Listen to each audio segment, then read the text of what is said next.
Atos 4, a partir do verso de número 5, lemos assim.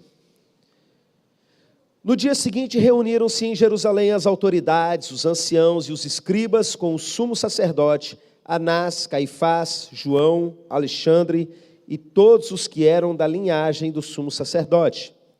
E pondo-os perante eles, os arguiram. Com que poder, ou em nome de quem fizestes isto? Então Pedro, cheio do Espírito Santo, lhes disse: autoridades do povo e anciãos, visto que hoje somos interrogados a propósito do benefício feito a um homem enfermo e do modo por que foi curado, tomai conhecimento vós todos e todo o povo de Israel, de que em nome de Jesus Cristo Nazareno, a quem vós crucificastes e a quem Deus ressuscitou dentre os mortos, sim, em seu nome é que este está curado perante vós.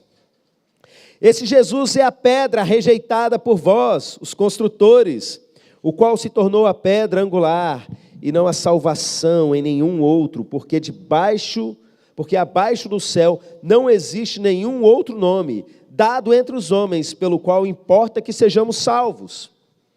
Ao verem a intrepidez de Pedro e João, sabendo que eram homens iletrados e incultos, admiraram-se e reconheceram que haviam eles estado com Jesus.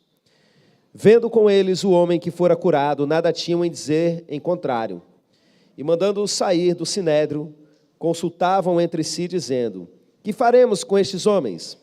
Pois, na verdade, é manifesto a todos os habitantes de Jerusalém que um sinal notório foi feito por eles, e não podemos negar. Mas, para que não haja maior divulgação entre o povo, ameacemo-los para não mais falarem nesse nome a quem quer que seja. Chamando-os, ordenaram-lhe que absolutamente não falassem, nem ensinassem em o nome de Jesus. Mas Pedro e João lhes responderam: julgai se é justo diante de Deus ouvir-vos antes a vós, outros do que a Deus, pois não podemos deixar de falar das coisas que vimos e ouvimos. Depois, ameaçando-os mais ainda, os soltaram, não tendo achado como os castigar por causa do povo, porque todos glorificavam a Deus pelo que acontecera.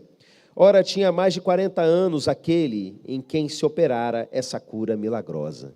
Amém, meus irmãos. Você pode se colocar de pé nesse momento?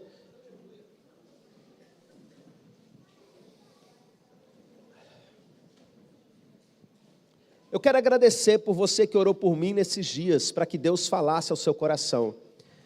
Mas eu gostaria que nesse momento você redobrasse a sua oração e ore intensamente, com clamor, com fé, para que Deus fale aqui nessa noite, fale com você, fale com todos nós, fale com aqueles que vão ver pela live, com aqueles que vão assistir depois esse vídeo.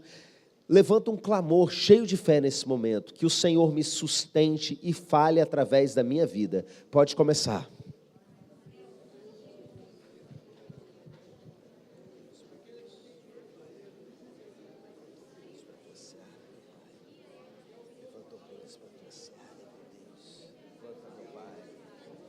Meu Deus, tem misericórdia.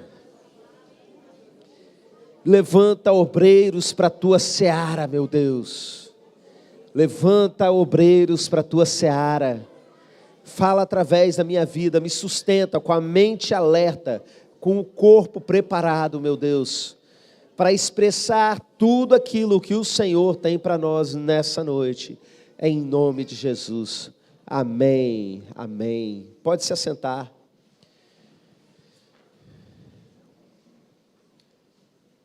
Irmãos, nós estamos aqui cada dia desses últimos 7 dias com um tema específico. E o tema que nós temos aqui nessa noite é missões. Um assunto que essa igreja fala bastante, intercede e procura praticar. E eu creio que Deus tem algo específico para você nessa noite. Temos vários jovens aqui que já se veem como vocacionados. E a gente vai conversar um pouco a respeito desse assunto a partir desse texto que nós acabamos de ler.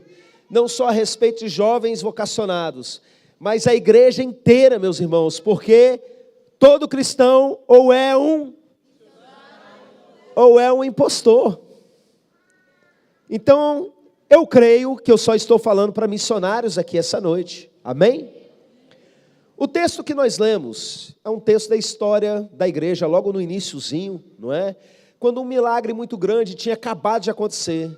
Um homem que há 40 anos estava paralítico, de repente encontra Pedro e João entrando no templo.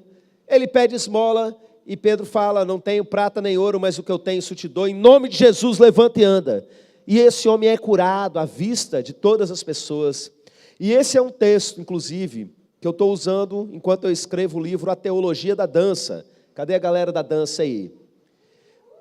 Porque esse texto diz que esse homem foi curado e ele entrou no templo pulando e cantando louvores. Ou seja, ele estava dançando na presença de Deus, não é? Um ambiente em que as pessoas começaram a se converter aos milhares por conta daquele testemunho tão poderoso. E é claro que o Sinédrio de Jerusalém, aquele mesmo Sinédrio que tinha armado para matar Jesus poucos dias antes, ele não ia ficar satisfeito com aquilo, ia se enciumar com aquilo que estava acontecendo. Então eles mandam prender os apóstolos e começam ali aquele interrogatório, aquela pressão, aquele cala-boca básico, né, que Satanás sempre faz com o povo de Deus, usando aí os seus servos nesse mundo. E nessa resposta do apóstolo Pedro, nós encontramos algumas coisas muito importantes para a gente entender sobre a obra missionária. Mas a primeira coisa que eu quero mostrar para vocês nesse texto, é que o texto diz assim: então Pedro, cheio do Espírito Santo, ele começou a falar. Gente, quando a gente estava aqui na semana de primícias, eu fiquei aqui esses dias em Acampa Dentro, com boa parte da nossa juventude, e a gente fez alguns momentos de bate-papo na madrugada, né, até altas horas aí, em que eles puderam compartilhar experiências com o Espírito Santo e também fazer perguntas. E uma pergunta que foi feita foi o seguinte: como que eu vou saber se foi o Espírito Santo que agiu ali na vida de uma pessoa? A pessoa deu aquela chapada básica, né? Tei! Entrou no transe profético doido, rodopiou, caiu, sei lá o que aconteceu. Mas isso foi o Espírito Santo? Isso foi a carne? Isso foi o Satanás que incorporou nela? Irmãos, são 3 possibilidades válidas. Existem igrejas que vão virar e vão falar assim: ah, Espírito Santo não faz isso com a pessoa. Por quê? Porque você não gosta? Porque fere a sua religiosidade? Porque você não estudou a Bíblia o suficiente para ver pessoas entrando em transe profético das formas mais loucas, tanto no Antigo Testamento quanto no Novo? Satanás também faz isso, imita, se aproveita. E tem o psiquismo da própria pessoa, que é uma das coisas mais naturais do ser humano. E tudo bem sobre isso. A grande questão é como se levanta. É por isso que eu não estou nem aí para a exterioridade do momento. Se embolou a língua, se caiu no chão, se rodopiou, se levitou, estou nem aí. Se levitar eu vou filmar, mas eu não estou nem aí. O que importa para mim é o que acontece depois. E meus irmãos, quando o Espírito Santo vem sobre o ambiente, ele quer uma coisa: ele quer salvar pessoas. Irmãos, quando você olha para toda a história de avivamento verdadeiro, que a história da igreja já recebeu, o que acontece é, o Espírito Santo é derramado sobre um povo, e imediatamente um movimento missionário surge. Olha para a história dos irmãos morávios, por exemplo. Olha para a própria Rua Azusa, meus irmãos. Se hoje nós temos Assembleia de Deus no Brasil e mundo afora, o movimento pentecostal, é porque algo de muito diferente aconteceu lá. Tinha missionário que tinha sonho, revelação lá no campo missionário. E Deus dizia: vai para os Estados Unidos, vai lá numa rua na cidade de Los Angeles, o nome da rua é Azusa, o número é esse, e vai lá que você vai receber algo que eu tenho para dar para você. A pessoa ia lá e... né? Voltava para o campo missionário, foi lá só buscar. A obra missionária é sempre impulsionada a partir de momentos em que o Espírito Santo é derramado. Quem estava aqui ontem, faz barulho aí. O Espírito Santo foi derramado aqui ontem. Estava compartilhando na sala de oração aqui antes do culto sobre a experiência de um dos irmãos. Muitos deles vieram me contar, a gente ficou aqui depois contando, né? Até tarde. Um irmão falou assim: pastor, na hora que você orou por mim, eu tive uma visão. Eu vi a bandeira do Brasil e logo depois a bandeira do Japão. Irmãos, o Espírito Santo não está querendo mandar ele ver anime, não. É porque você não maratonou Dragon Ball novo que saiu, Dragon Ball Daima. O Espírito Santo está preocupado com isso não. Você sabe o que vai acontecer? Daqui a um tempo a gente vai mandar um irmão para o Japão, é só isso. O Imersão Team, a gente viveu uma experiência tremenda de derramado do Espírito Santo. Meus irmãos, as coisas que a gente viveu ali, era nítido como Deus estava separando cada um para um ministério específico. Então entenda, a principal forma de você discernir se é o Espírito Santo agindo na vida dessa pessoa, é o que o Espírito Santo quer fazer. O Espírito Santo sempre quer salvar pessoas. E Pedro, cheio do Espírito Santo, ele começa a fazer uma pregação extremamente abusada, provocativa. Ele está na frente de grandes autoridades, e ele lá, como eles mesmos diziam a respeito dele, letrado, sem instrução, começa a falar aqui: isso aí que aconteceu, vocês me prenderam por causa de um bem que nós fizemos a um homem, tipo assim, vocês não puderam fazer nada por ele, nós fizemos e vocês estão prendendo a gente porque a gente curou um aleijado. Não foi no nosso poder não, foi no poder de Jesus Cristo. Não tem aquele que vocês crucificaram aí? Poucos dias tinha acontecido, meus irmãos. E aí eu fico imaginando o climão, né? Um olhando para a cara do outro assim. Tipo, não tem o que fazer, o cara foi curado.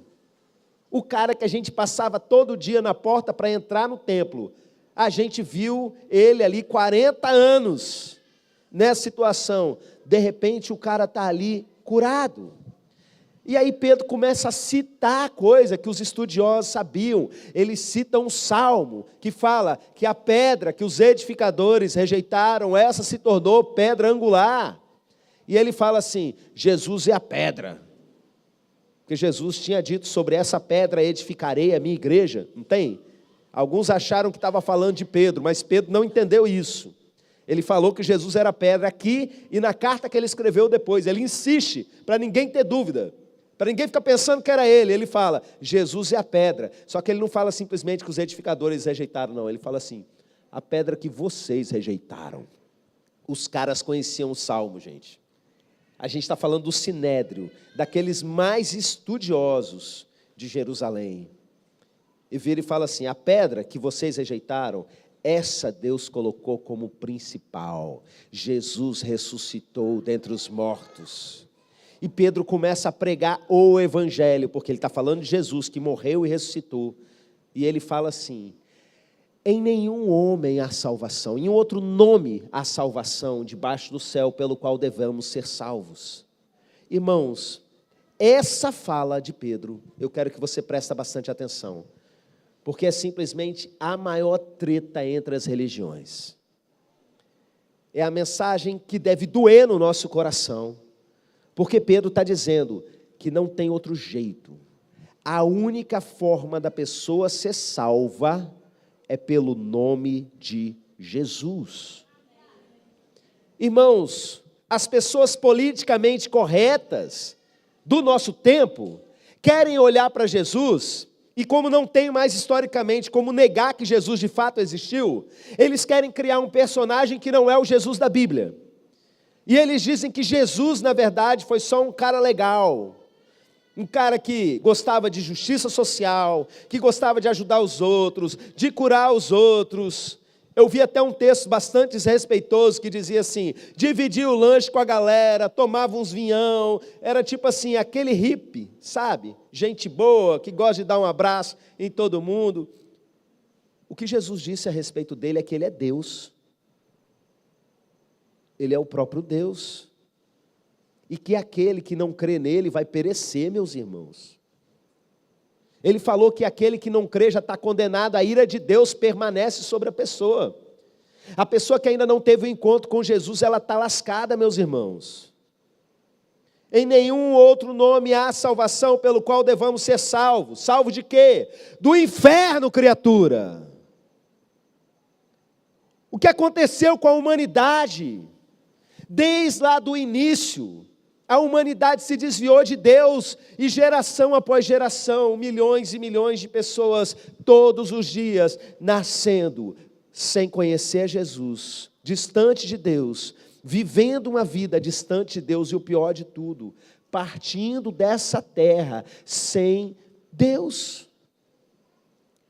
Vivendo nessa terra de dor, aqui ainda tem graça de Deus, meus irmãos, aqui ainda tem um monte de coisa boa, e só tem coisa boa por causa da graça de Deus, mas essa pessoa partindo dessa realidade, para uma nova existência, onde não há graça de Deus, é só escuridão, é tormenta, é consequência das coisas que nós fizemos, e Deus não quer isso.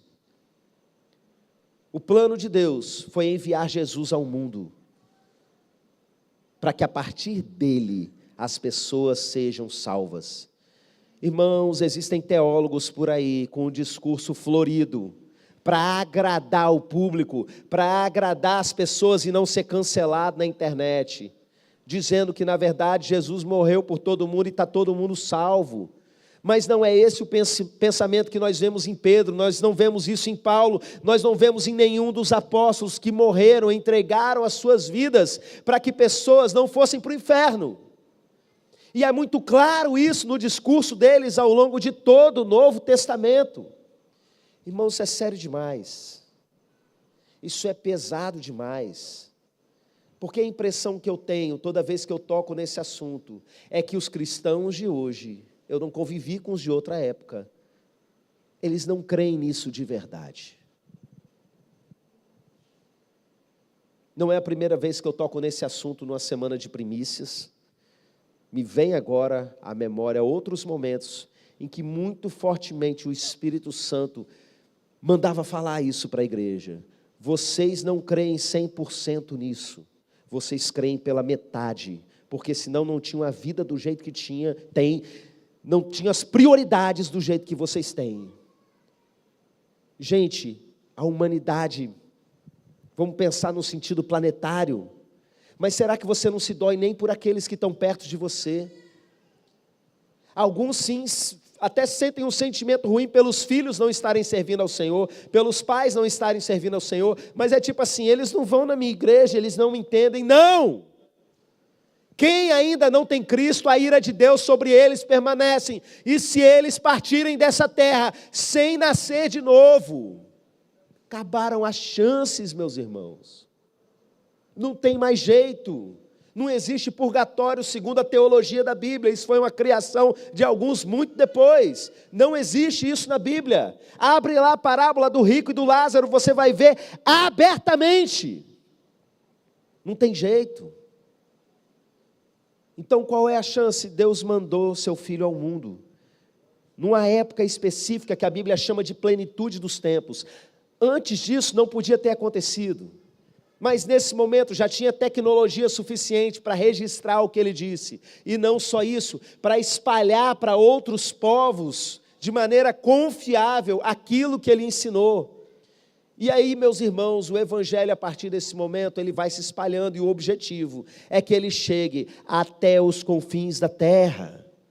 E quando esse Evangelho for pregado a todas as nações, virá o fim. Entenda, não é para a conversão de todas as nações, Jesus disse, e esse evangelho do reino será pregado como testemunho a todas as nações, porque muita gente vai ouvir e não vai querer aceitar Jesus, não vai querer entregar sua vida a Ele, mas a nossa obrigação é pregar o evangelho.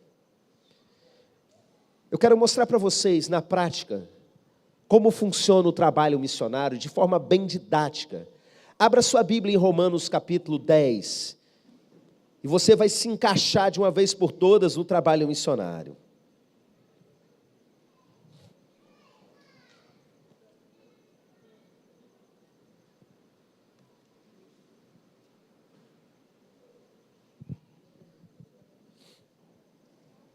Diz assim a palavra do Senhor em Romanos 10, capítulo 10, versículo 9. Se com a tua boca confessares Jesus como Senhor, e em teu coração creres que Deus o ressuscitou dentre os mortos, serás salvo. Porque com o coração se crê para a justiça, e com a boca se confessa a respeito da salvação. Porquanto a Escritura diz: todo aquele que crê não será confundido, pois não há distinção entre judeu e grego, uma vez que o mesmo é Senhor de todos, rico para com todos os que o invocam. Porque todo aquele que invocar o nome do Senhor será salvo. Como porém invocarão aquele em quem não creram? E como crerão naquele de quem nada ouviram? E como ouvirão, se não há quem pregue? E como pregarão, se não forem enviados? Como está escrito: quão formosos são os pés dos que anunciam coisas boas. Amém. Eu quero 5 rapazes aqui à frente agora, aqui em cima comigo, rapidamente. 1, 2, 3, 4, 5, beleza.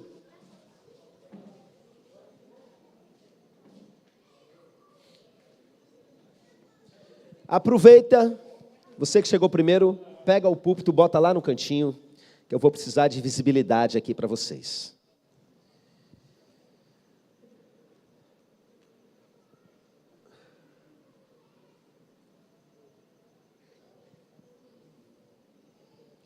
Vocês vão representar uma igreja.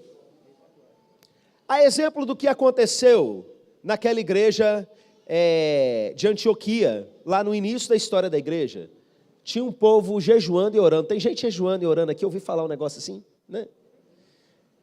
Assim como aquela igreja. Naquela igreja aconteceu o seguinte: eles estavam uma vez lá orando e jejuando, e o Espírito do Senhor separou Paulo e Barnabé para o trabalho missionário.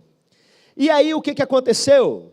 Eles precisam ir pregar, porque como ouvirão se não há quem pregue? Mas como crerão se não forem enviados? O texto também disse. Então tem um povo que ora. Vem cá vocês dois. A igreja estendeu as mãos, o texto diz, estende aí. É isso que a gente faz em todo culto de envio.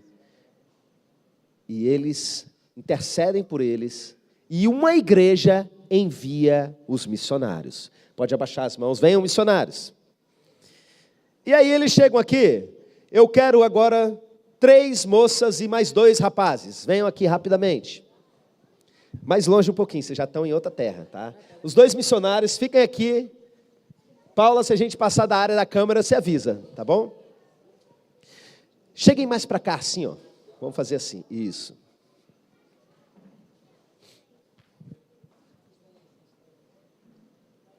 Vocês se juntem lá, perto de onde está o Galeno.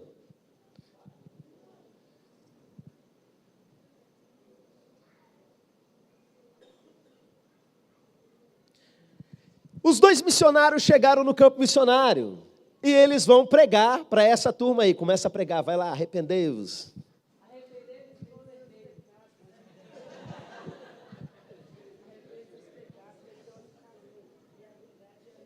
Eita, aqui estão pregando mesmo. Está saindo no microfone não, mas estão citando o versículo e tudo. O que aconteceu?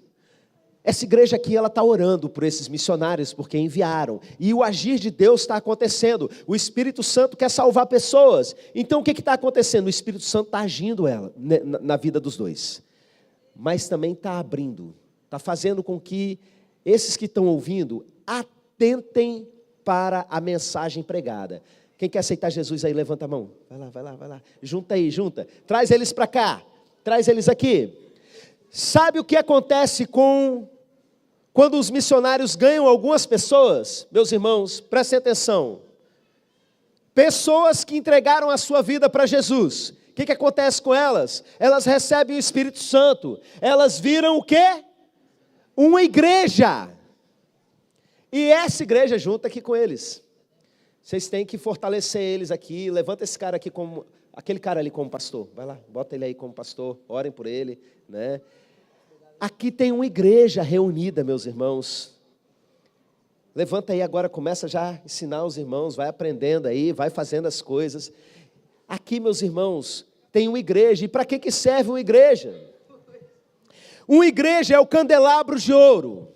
É simplesmente a estratégia de Jesus para iluminar uma comunidade. Por causa do trabalho da igreja, pessoas começam a ser alcançadas. Esse é o coração da obra missionária. O missionário veio, ganhou pessoas, e essas pessoas agora vão ganhar outras pessoas. Porque tem uma igreja em funcionamento e é promessa de Deus. Toda igreja que funciona biblicamente, ela não só é edificada, como ela produz o seu próprio aumento. Vidas são alcançadas. É por isso que toda igreja é uma base missionária. Mesmo que ela nem saiba disso. Não é porque ela tem projetos. A nossa igreja, a gente é uma base missionária e temos muitos projetos missionários. Mas tem igreja que nem tem ainda. O simples fato deles estarem em comunhão, em unidade, Deus acrescenta pessoas. Aí essa irmã aqui resolve virar líder de criança. Vem aqui, crianças, alefiária, vem cá. Acabaram de se converter na igreja, a igreja está aumentando. A mãe da criança também veio, vem mãe da criança, vem para cá também. Teve até culto de apresentação, e ela deu testemunho. Eu vim porque meu filho gostava daqui, eu acabei vindo. Olha aí, tá juntando, vem. Acontece o ano inteiro aí, por causa do culto das crianças. Veio adolescente, cadê um adolescente aí para vir? Vem cá você, vem cá. Olha gente, saíram 2 para pregar o evangelho. Agora tem uma agência do reino para ganhar uma comunidade. Pastor, bota esse povo aí para buscar o Espírito Santo. Já converteu todo mundo aí, vai enchendo. Eu acho que ele ia batizar com água na cabeça, hein? Olha, ele pegou meu cantinho, eu estou achando que é a igreja presbiteriana. E aí, o Espírito do Senhor levantou essa irmã aqui para fazer um trabalho missionário. E ela vai para onde? Você vai para onde? Não sei. Igreja, tem que orar mais. Marajó. Vai para o Marajó, vamos para o Marajó. Vem para cá, para o Marajó. Enquanto isso, no Marajó, a Sofia está fazendo trabalho missionário. O que ela vai fazer no Marajó, gente? Ganha gente para Jesus. Então, prega aí, prega, junta aí. Vai pregar o evangelho para o povo. Você está aqui no Marajó, vai lá.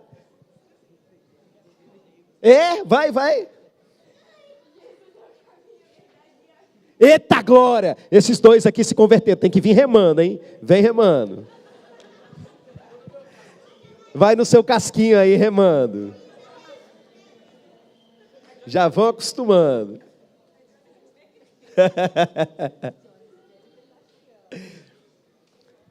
Pronto, tem 2. Onde houverem 2 ou 3 reunidos em meu nome, ali estarei. Começou uma igreja. O que essa igreja vai fazer? Vai enviar mais missionário, meus irmãos. Esse é o ciclo de missões. Tem muita gente que fala assim: eu sou missionário, eu vou para a África fazer ação social e jogar bola com as crianças. Oxe, cadê o evangelho? Irmãos, você pode dar cesta básica para a pessoa uma vida inteira. Ela vai ficar sem fome e vai para o inferno do mesmo jeito. Eu vou lá e vou fazer um projeto de esporte. Vai ensinar toda a disciplina do esporte, vai melhorar a qualidade de vida. Vou dar um curso para casamento, eu vou lá e tenho os casais melhorando a qualidade de vida das famílias. Mas entenda, se o evangelho de Jesus não entrar, essa pessoa com um casamento bom vai para o inferno do mesmo jeito. Essa pessoa com a vida restaurada ali em muitos princípios pelo esporte vai para o inferno do mesmo jeito. O evangelho precisa ser pregado. E como ouvirão, se não há quem pregue? Você está entendendo? Aplauda ao Senhor pela vida deles. Podem ir. Missões e missionários. Vou falar uma coisa aqui que muita gente pode não compreender num primeiro momento. É na reta da câmera ali, ó. Só você acompanhar a linha do forro.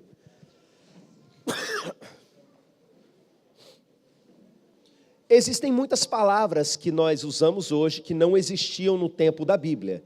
E tudo bem sobre isso. Por exemplo, a ideia de trindade, isso é um termo bem usado na teologia, surgiu depois, mas para descrever algo que existe na Bíblia.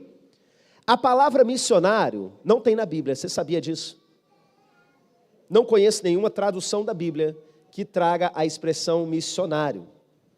O que as igrejas normalmente chamam de missionário, estou falando das igrejas saudáveis, que praticam missiologia mesmo, porque tem igreja que o título missionário é só um cargo.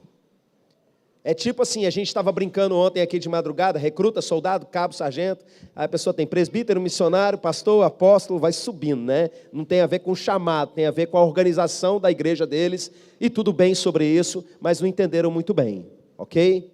O que as igrejas normalmente tratam como missionário é o seguinte: a Bíblia fala de 5 ministérios na igreja que são apóstolos, profetas, evangelistas, pastores e mestres.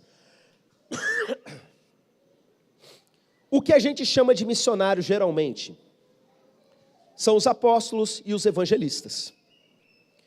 O apóstolo, muito resumidamente, o significado da palavra é aquele que é enviado. Então ele é enviado e o que ele faz? Ele vai lançar os fundamentos, as bases de uma igreja. Ele vai chegar e vai dar conta de plantar uma igreja, de treinar obreiros, de fazer várias e várias coisas. O evangelista já é um tipo de missionário diferente. É o jocuneiro com a mochila nas costas, né? Que ele vai para um território, vai falando de Jesus e tal, mas às vezes precisa vir alguém para poder ajudá-lo a estabelecer uma igreja. A gente vê isso no livro de Atos, por exemplo, quando Filipe chega em Samaria, começa a converter um monte de gente, e aí a igreja de Jerusalém manda os apóstolos chegam, bate o olho, vê o que está faltando, vocês estão precisando receber o Espírito Santo, começa a estender as mãos e ministra o Espírito Santo, e ali a igreja é organizada. Entenderam a diferença de um para o outro? Todos dois são missionários, mas o que eu quero reforçar para a igreja é que aquilo que a gente chama de missionário tradicionalmente, não é exclusivamente eles que são, porque missionário é aquele que obedece à missão. E qual é a missão? Ganhar pessoas para Jesus. Ide por todo mundo pregar o evangelho. Então a tia das crianças que está aqui e ganhou crianças para Jesus é uma missionária, sim ou não? Sim. E aquele irmão, porque a gente ganha almas em conjunto. E aquele irmão que veio ajudar a tia das crianças e preparou o ambiente, e encheu bola, e mexeu na decoração, é missionário, sim ou não? Sim. E aquele irmão que estava lá na cozinha, enquanto a tia das crianças estava pregando, preparando pipoca para eles comerem, é missionário, sim ou não? Sim. Porque a igreja é o candelabro de ouro. Aonde o missionário chega, ele precisa estabelecer uma igreja. Essa igreja vai ganhar pessoas para Jesus. Ele vai ganhar pessoas, essas pessoas vão se juntar, vão formar uma igreja, e essa igreja será uma base missionária. Vocês vão encontrar aqui, e eu já vi a rodo isso na internet, gente querendo sabotar o trabalho das igrejas, tentando dizer, nem tudo que você faz na igreja é trabalho de Deus. Irmãos, eu estava tirando o lixo do banheiro ontem, é trabalho de Deus. Os meninos deram a geral, né? E as meninas também deram a geral, todos os dias aí antes do culto, trabalho de Deus.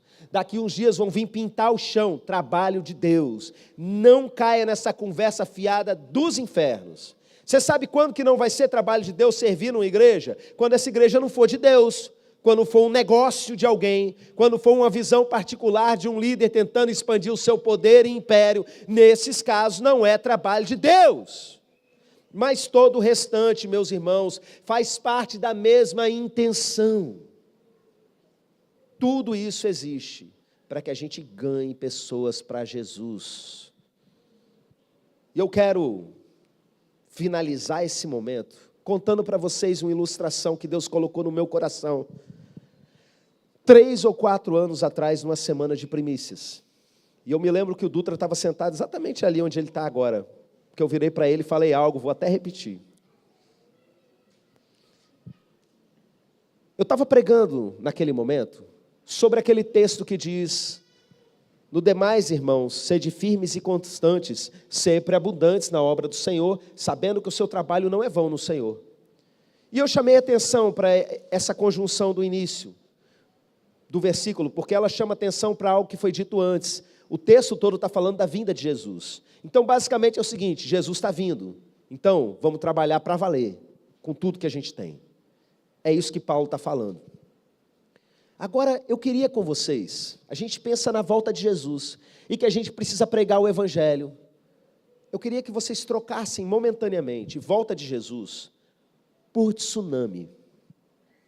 A gente mora na beira de praia. Quem nunca pensou em tsunami na vida, levanta a mão. O Brasil não tem tsunami, meus irmãos, mas minha cabeça é extremamente perturbada. Aonde eu chego pode ser o lugar mais bonito que for, eu já imagino. E se perceberam, nunca notaram a placa tectônica ali e tal? E se de repente um meteoro? Irmãos, eu chego numa praia linda, eu já penso em rota de fuga. E eu estou lá feliz, tranquilão, é assim também, né? Nós dois perturbados das ideias. Estou lá de boa na praia já pensando, se o mar recuar, eu cato aqui, deixo isso, pego as crianças, vou correndo, boto no carro.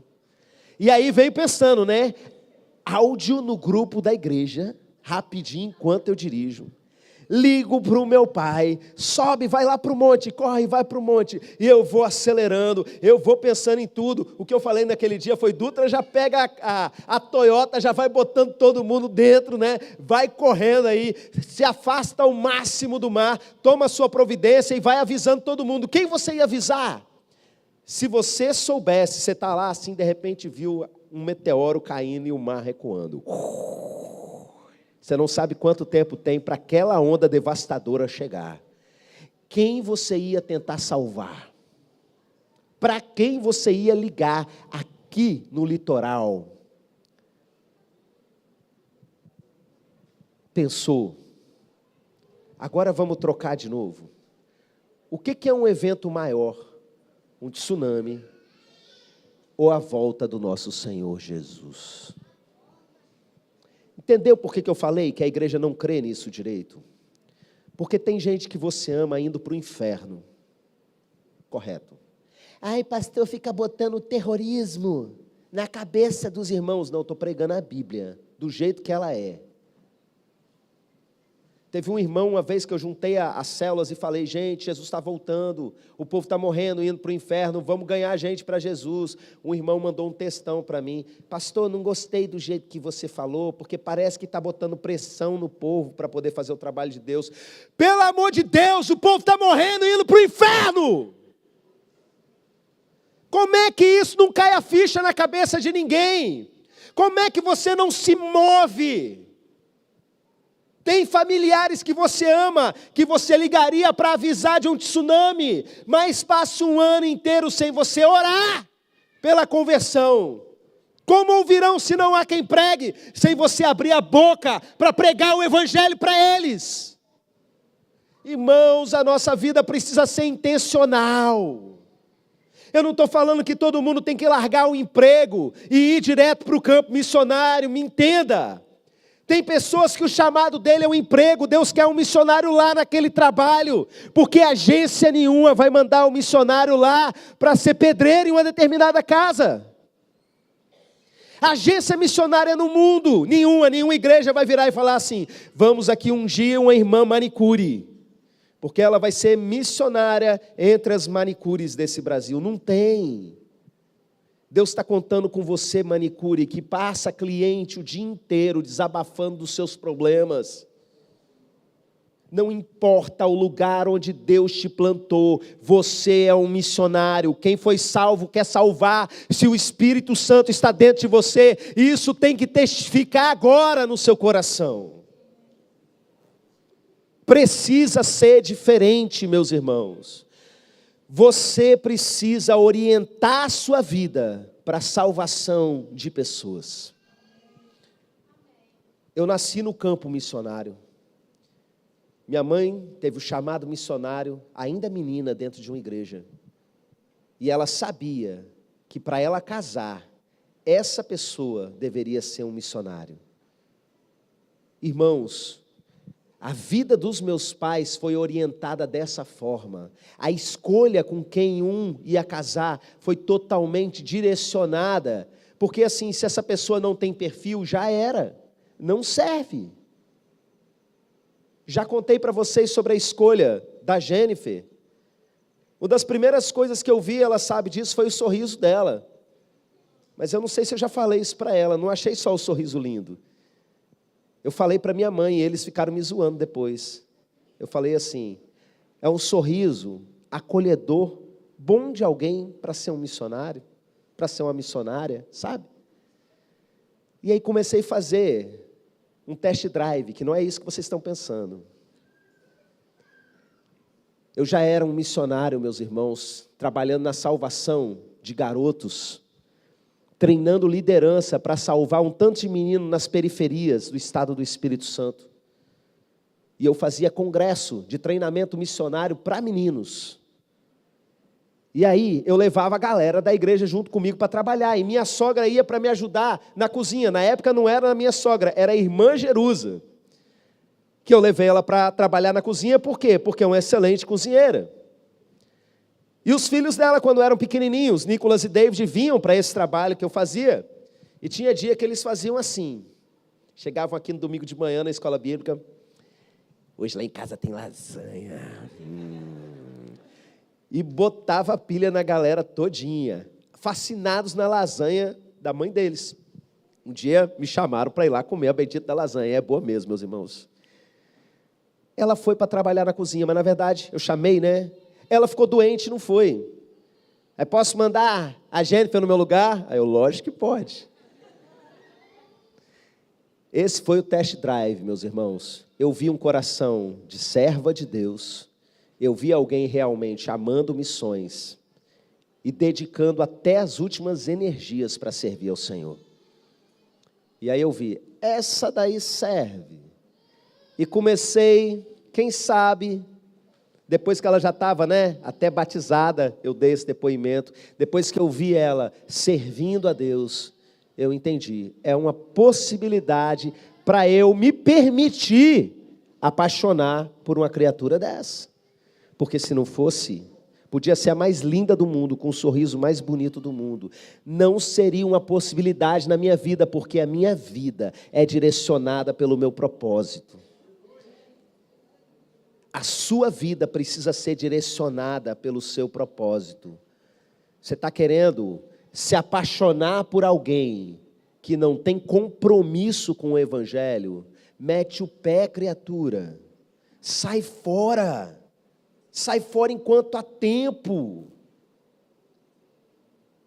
Se já foi, não tem jeito, casou, aí volta aí na mensagem de sexta-feira, Um vai santificar o outro e vai sofrer. Quem sabe você consegue ganhar para Jesus. Mas não casou ainda, sai fora, não é propósito de Deus, não. Misericórdia.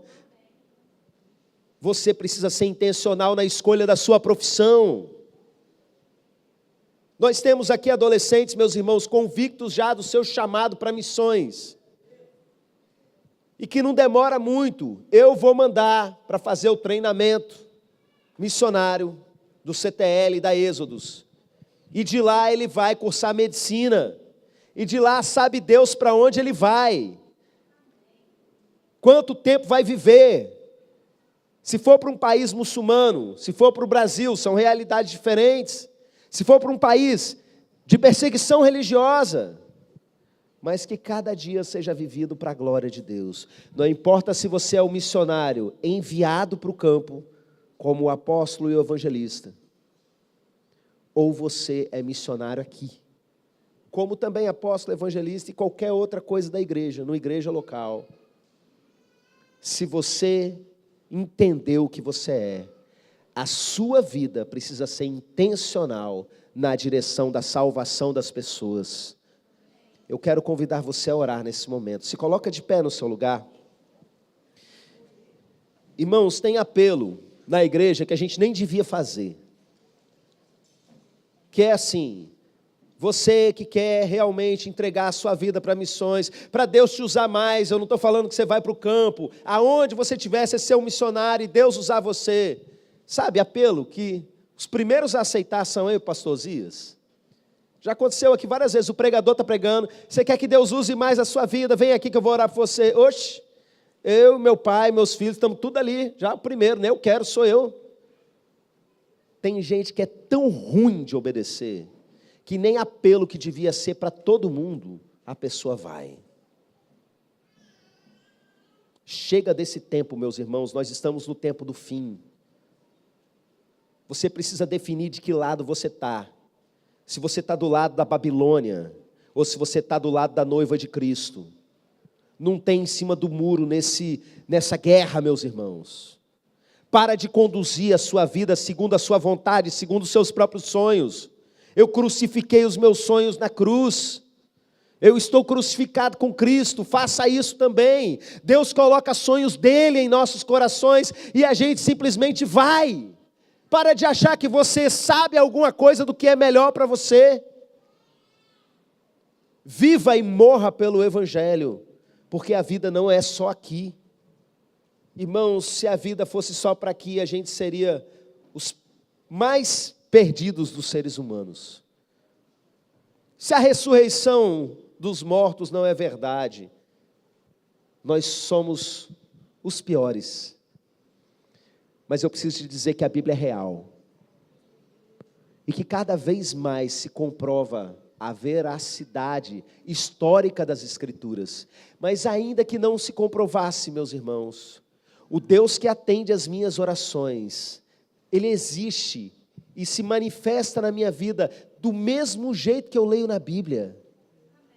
Debaixo dos mesmos princípios, se me permite usar uma figura, uma fala bem figurada, ele funciona nas mesmas regras que a Bíblia, que a gente vê ele funcionando na Bíblia. É esse o Deus das nossas vidas, e você sabe que o que eu estou falando é verdade. Entrega a sua vida ao Senhor. Não vou chamar você aqui à frente, porque eu vou orar por todos vocês.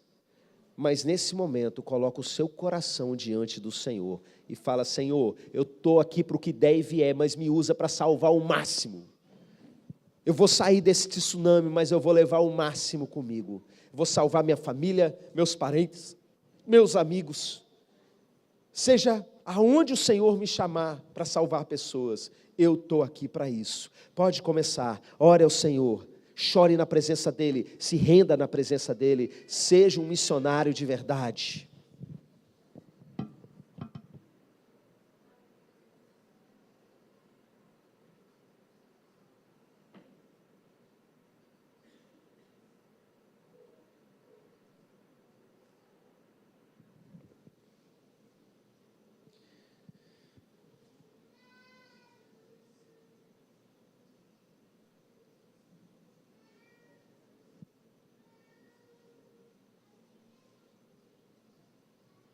Aceita o arrependimento do teu povo, meu Deus. Aceita nesse momento o nosso realinhamento com a tua vontade. Que a nossa vida seja orientada intencionalmente a cada dia para o trabalho missionário. Em nome de Jesus. Ouve as crianças, meu Pai, ouve os jovens que estão ainda desenhando o seu futuro. Que seja desenhado pelo Senhor.